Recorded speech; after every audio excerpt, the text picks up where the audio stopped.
नियोजित शिक्षकों को लेकर महागठबंधन ने कहा हमारी सरकार बनी तो सभी मांगे पूरी होगी। जेडीयू बीजेपी ने किया पलटवार। तेजस्वी यादव ने कहा कि आगामी विधानसभा चुनाव में यदि राजद की सरकार बनती है तो बिहार में डोमिसाइल नीति लागू करेंगे। पार्टी के प्रदेश प्रवक्ता चित्तरंजन गंगर ने प्रेस विज्ञप्ति जारी कर कहा कि सरकार के नियोजित शिक्षकों के साथ विश्वासघात किया है। राजद की सरकार बनेगी तो नियोजित शिक्षकों को अन्य राजकर्मी के समान ही सारी सुविधाएं दी जाएंगी।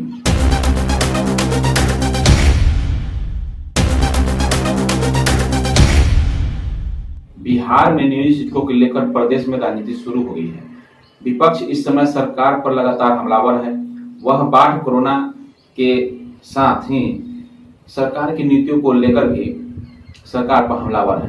वर्तमान में नियोजित शिक्षकों की मांगों को लेकर राजद ने कहा कि अगर हमारी सरकार बनती है तो हम बिना शर्त शिक्षकों की मांगे पूरी करेंगे। तेजस्वी यादव ने कहा कि आगामी विधानसभा चुनाव में यदि राजद की सरकार बनती है तो बिहार में डोमिसाइल नीति लागू करेंगे। इससे बिहार के नौजवानों को अपने ही राज्य में अधिक से अधिक रोजगार मिलेगा।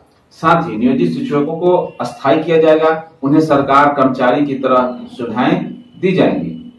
वहीं स्थानीय जननायक कर्पूरी स्टेडियम में सभा को संबोधित करते हुए बेरोजगारी हटाओ यात्रा पर पहुंचे तेजस्वी ने केंद्र पर निशाना साधते हुए कहा कि एनआरसी के तहत समाज को बांटने वाले लोगों से सावधान रहने की सबसे बड़ी चुनौती है। उन्होंने आरोप लगाया कि नीतीश कुमार की सरकार अपने वादे से मुकर रही है। राज्य सरकार की उपलब्धियां गिनाते हुए कहा कि हमने शिक्षकों व सिपाहियों की भर्ती की है, रेलवे को लाभ दिलाया। बिहार में शिक्षा व्यवस्था चौपट होने पर चिंता जताते हुए कहा कि सरकार सामान्य लोगों के विकास के लिए न बल्कि उच्च वर्ग की सुविधाओं के लिए सोच रही है। विधायक अख्तरुल इमाम शाहीन ने कहा कि हमारी पार्टी गरीबों की पार्टी है, गरीब वर्ग के युवाओं को रोजगार मिलेगा।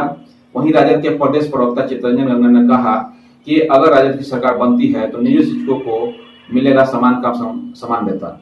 नियोजित शिक्षकों के पक्ष में सरकार द्वारा दिए गए फैसले को राजद ने धोखा बताया है। पार्टी के प्रदेश प्रवक्ता चित्तरंजन गंगर ने प्रेस विज्ञप्ति जारी कर कहा कि सरकार के नियोजित शिक्षकों के साथ विश्वासघात किया है। राजद की सरकार बनेगी तो नियोजित शिक्षकों को अन्य राजकर्मी के समान ही सारी सुविधाएं दी जाएंगी। राजद का स्पष्ट मानना है कि समान काम के लिए समान वेतन और समान सेवा शर्त होनी चाहिए। प्रवक्ता ने कहा कि बिहार में नियोजित शिक्षक और पुस्तकालय अध्यक्षों के लिए राज्य सरकार ने सेवा शर्त कमेटी का गठन 2015 में किया था, जिससे 3 माह में सेवा शर्त का काम पूरा करना था। लेकिन वर्षों बाद शिक्षकों और शिक्षा को दरकिनार करते हुए नई सेवा शर्त नियमावली को पारित कर दिया गया है।